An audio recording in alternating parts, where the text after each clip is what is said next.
Welcome to the Get Sacred podcast. I'm your host, intuitive life coach Melissa Elysian, and I'm here to teach you how to create more money, more love, and more sacred success. If your inner goddess is ready to create a lusciously abundant and pleasure-filled life, you're in the right place.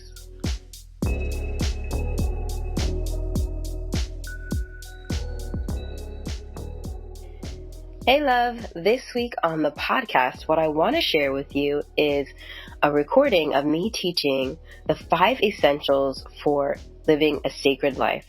I know from experience that putting on these ways of being and thinking and incorporating them as practices in your life is super powerful and will absolutely help you in creating sacred success in your life. So I definitely wanted to get this on the podcast, and I'm happy that I'm sharing it with you this week. Please enjoy.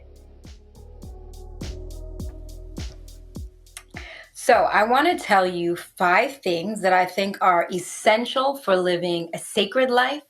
5 things that are essential for you being the high priestess that you are, right? You are the most divine and most sovereign person in your life outside of the divine. And so therefore your life is sacred, right? You are the high priestess of your life. You are also the high priestess in other people's lives, the people that you bless, the people that you share your gifts with. And these 5 things I think are critical and crucial to being that person and living that kind of a life. And so let me tell you what they are and break it down a little bit with you. The first one is power. You have to know your power. You have to understand that you have the ability and the power to create. Your creative power is unlimited and unending, and it can grow, right? So if you're living a life right now where you haven't really claimed that part of you yet, know that you can step into it more fully every day. You can practice it. You can grow your manifesting and creative power. Another thing, that's one. The first one is power. The second one is your personality. Too many of us are trying to be somebody else. You are uniquely and divinely created. The things that you like to do, the things that the way that you laugh, the things that you find funny, the way that you care is special and unique and magical. And you don't have any business trying to be anybody else but yourself.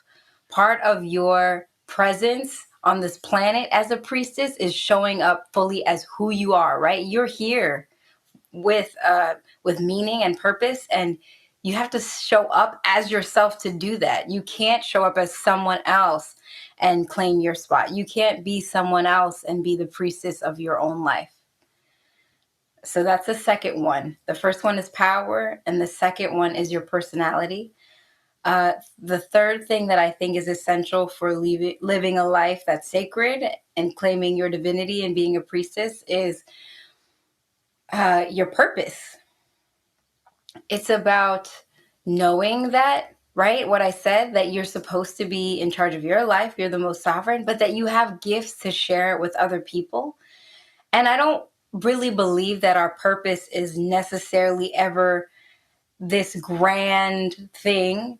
Some people think you have one purpose in your life. I have a deep belief that your purpose is whatever you feel called to do, right? So in every single day, I have a purpose, and I have a purpose in the morning and I have a purpose in the evening. The things that I'm drawn to, the things that I'm called to, whether it's like, I need to empty this dishwasher because that's my part in running this household and, keeping our family sane, or I need to talk to this person that I met on the street because I have a compliment to share. I have some love I want to give them. Or whether your purpose is like the work that I do with other women, right? I want to encourage, I want to empower women. So all of those things are my purpose. And I'm not searching anymore for this bigger, grander thing. I know that every time I come up with something and I think, oh, wouldn't it be wonderful if I did this? Or what if I try to do that? That's very much my purpose. And I live in that every day. So just to backtrack, the first is your power, second, your personality, and the third is your purpose. The fourth thing that I think is important is pleasure, you have to give yourself permission to have joy, right? To feel free, to do the things that feel really good and luscious and feed you. The best way that you can show up in this world is full, right? And how do you get to that fullness? Part of that fullness is about pleasure. It's about doing the things that light your soul on fire, doing the things that light you up, do the things that give you joy, doing the things that make you feel like alive in your body and feel really good to you. I use pleasure as a like a North Star, a North Star. There's a lot of people who look at desire and pleasure as negative things, like you will be deceived by that. And I don't really believe in that. I think that you can use your pleasure, right? The things that fill you up, the things that give you joy, things that feel luscious to you. You can use them as a map to the way that you're supposed to be living your life. And, I say that being mindful, I'm not saying chase after things just because they feel good when you know they have negative consequences. What I'm talking about is the things that feel good, that light you up, that make you vibrate, right? That give you the energy and get you aligned with who you know you're supposed to be. Because then you show up in the world full, ready to give and ready to receive. Pleasure is an essential part of that. So I say use it as a map to the way that you're supposed to live your life.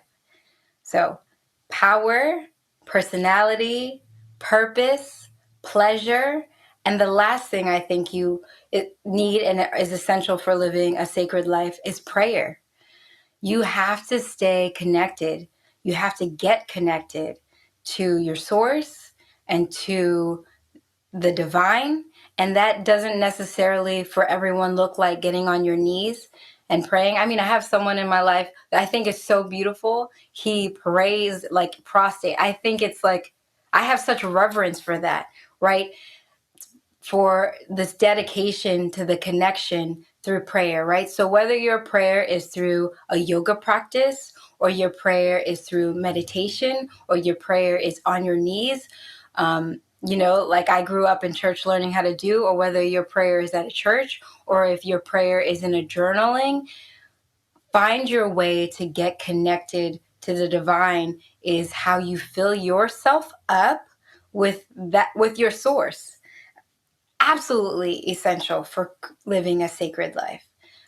So staying prayerful. And part of your prayer practice is your power, right? It's part of your creative power is prayer. That's part of your manifesting power, which brings us right back to the first one, which is power. So those are the 5 things that I think are essential to living a sacred life, essential for you living as a high priestess in your life, being the high priestess of your own life, and being an intercessory, like you're interceding in the lives of the people that you love in your community, in your home, etc. Power, your personality, your purpose, your pleasure, and your prayer, your practice of connecting to the divine. All right. I love you. You are beautiful and you are divine and you are sacred. And I want you to live your life every day in that energy. Hey, if you're determined to create a wildly successful, juicy, and abundant life, I want to invite you to work with me one-on-one for 6 months. I mean, think about what it would be like for you to have someone to process what you're dreaming about and what you're feeling and help you create in your mind a clear picture of what sacred success looks like for you, right? What success really looks like for you, what it feels like and what it looks like. And then have that person be there cheering you on and guiding you as you take steps in creating that life for yourself every single day. We always underestimate the power of putting our intention and our actions behind what we feel called to. There's so much fear that comes up, and my work with my clients is to help you navigate it and to move past it, to tap into your priestess power, to get really confident. And when I say confident, I don't mean like regular smegular confident. I mean God confident. I mean knowing that the universe has your back, knowing that you're supported, knowing that you're guided, and having me to remind you of that as often as you need and regularly until you make what you want a reality. I am an expert at making the things that I want come into fruition. I do it every day, and it is my deepest pleasure to help others do the same. It would be my privilege to help you create the life that you are called to live, not only because I think it's so much fun, but also because I think that that is your purpose, and I want to support you in that. I know that everything inside you that you need to share with the world has to come out. It has to come out. You were made to share it, and I was made to help you do that. So, if you would love to work with me, I'd love for you to stop by my website, go to melissaelysian.com, and apply to work with me one-on-one. What will happen is you'll send in an application just letting me know where you're at right now and what you're thinking about creating, or what you know you want to create for yourself. And I'll get in touch with you about having our first session together. We'll feel out what it would look like to work together. I'll make sure that we're a good fit. And then, if we are, we start the process of creating this juicy life that you deserve. That's right, that you absolutely deserve, and that is absolutely meant for you. All right, I can't wait to hear from you.